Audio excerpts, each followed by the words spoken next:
resumidamente, a gente pode classificar tarefas de cuidados, que é basicamente aquilo que foi designado socialmente para nós mulheres, majoritariamente, fazermos, né, que é cuidar dos outros, cuidar da casa, cuidar da comida. O setor da saúde, da educação, entra nos cuidados, ou seja, tudo aquilo que é a base da sociedade, a base da reprodução da vida.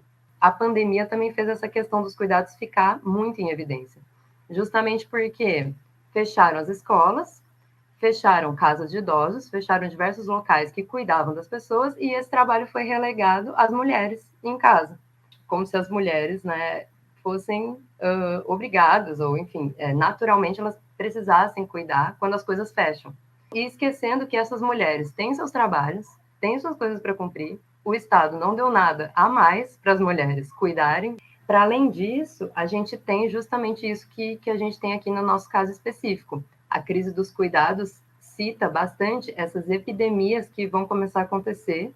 Então, isso está dado. É um contexto onde a gente vai ter mais idosos, mais pessoas necessitando de cuidados. E, junto a isso, aí vem a nossa parte da justiça fiscal. A austeridade, que retira a parte que o Estado cuidava. Essa é a tônica do neoliberalismo. A gente vai criando uma série de regras fiscais, como a lei do teto, por exemplo, é uma regra fiscal, que impede o Estado de gastar, impede o acesso a serviços públicos a uma grande parcela, a parcela mais vulnerável da população. E isso, de diversas formas, impulsiona a desigualdade de renda, mas também entre homens e mulheres, desigualdade de raça, né? Diversas desigualdades são reforçadas. Então, a gente tinha um entendimento, né, até então, de que a Seguridade Social é uma forma do Estado entrar, né, assumir esses cuidados sociais.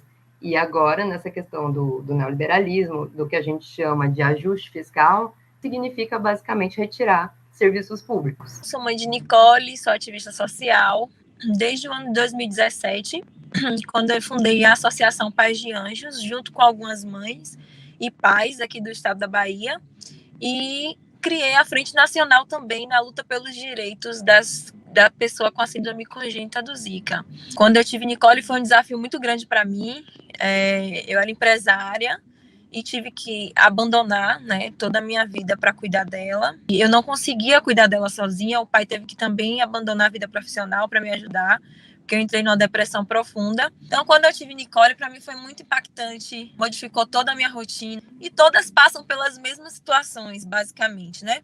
Algumas com maior proporção, outras com menores proporções, de acordo com o estado econômico de cada uma também. E a gente tem um número de mais ou menos 90% das mulheres que não estão mais com os companheiros, né, com os pais das crianças.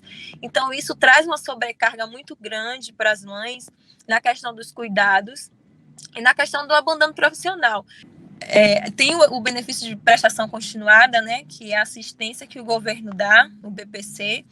Só que o BPC, ele é para quem tem renda inferior a 1/4 de um salário mínimo. Deixa de fora todas as famílias, praticamente. Como que uma mãe que ganha um salário mínimo vai conseguir pagar para uma pessoa, né, cuidar dessa criança para ela ir para o mercado de trabalho? Então, vai ser trocar moeda, porque ela vai ganhar um salário para pagar um salário mínimo para outra pessoa cuidar. Então, eu prefiro cuidar do meu filho e ficar afastado do mercado de trabalho. Mas como que essa mãe se alimenta? Como que essa mãe se veste? Como que essa mãe compra um absorvente? Como que essa mãe compra um perfume?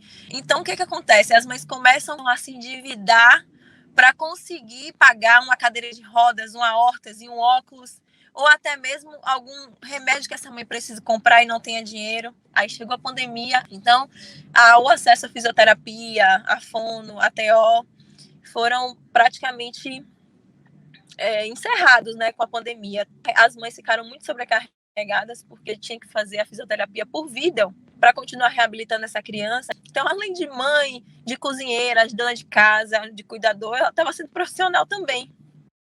Eu escutando a fala de vocês, vi como a minha atuação no INSS, na operacionalização desse benefício, é muito pequena em relação à extensão do que é ter uma criança em casa com síndrome de Zika vírus. Recentemente, nós tivemos, no ano passado, a divulgação da Lei 13.985, que trocou o BPC pela pensão especial. Foi praticamente trocar 6 por meia dúzia, né? Essa pensão, ela tem o valor de um salário mínimo, é vitalício. O primeiro critério para acessar essa pensão é a renda familiar per capita. Atualmente, ela é igual ou inferior a 1/4 do salário mínimo. Alguns pontos limitadores de acesso ao BPC. Nós percebemos um aumento significativo de famílias brasileiras em extrema pobreza. Em 2021, mais de 17 milhões de famílias com renda abaixo de R$ 100 por pessoa. Isso fez com que a população deixasse de pagar o INSS e buscasse o BPC. Outro ponto limitador é a dificuldade de acesso remoto aos requerimentos e a manutenção das pessoas que recebem o BPC devido à exclusão digital do público usuário. Outra dificuldade que a gente percebe é a ausência de serviços de orientação e informação presenciais do INSS, agravados após a pandemia do Covid-19, onde a maioria dos servidores estão em trabalho remoto. Os poucos assistentes sociais que nós temos nas agências, eles estão totalmente sobrecarregados com as avaliações sociais de requerimentos de BPC e de pessoas para aposentadoria. A perícia médica e a avaliação social, elas ficaram suspensas por um período muito crítico na época da Covid e ainda está enfrentando dificuldade de vagas. Nós temos situações de requerimentos que estão com até 2 anos aguardando conclusão. A demora por parte do INSS na análise dos requerimentos, isso também tem impactado bastante.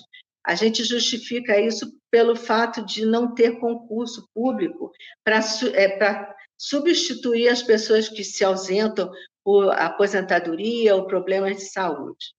Outra dificuldade é de acesso dos usuários ao cumprimento da ação civil pública, que é a apresentação daqueles documentos todos para comprovar a superação da renda. O que me impacta muito, parece uma carreira de obstáculos para ter acesso a esses benefícios. Se exige uma tramitação, se exige... Agora, a opacidade que há em relação ao lucro dos mais ricos, dos bilionários, porque durante a pandemia, inclusive, aumentaram suas riquezas. Na verdade, não só mães de crianças com a síndrome, mas, assim, no geral, pessoas que cuidam e que são invisibilizadas deveriam se reconhecer enquanto uma classe de trabalhadores, porque, na verdade, a gente faz o mesmo serviço. Então, a gente deveria se unir nesse sentido de reconhecimento dos cuidados. O orçamento de 2022 também não inclui os pagamentos desses benefícios ou todos o que o governo federal tem que fazer frente, né, de pagamentos. Por quê? E porque isso não é prioritário. Prioritário é o pagamento da dívida interna, externa, enfim, e que vai para os bancos. Esse sim tem prioridade. Agora, a prioridade para o social está completamente congelada com o tal do teto de gastos. Nós sabemos que tem uma relação muito grande entre a política nacional e a política global com a vida cotidiana das pessoas.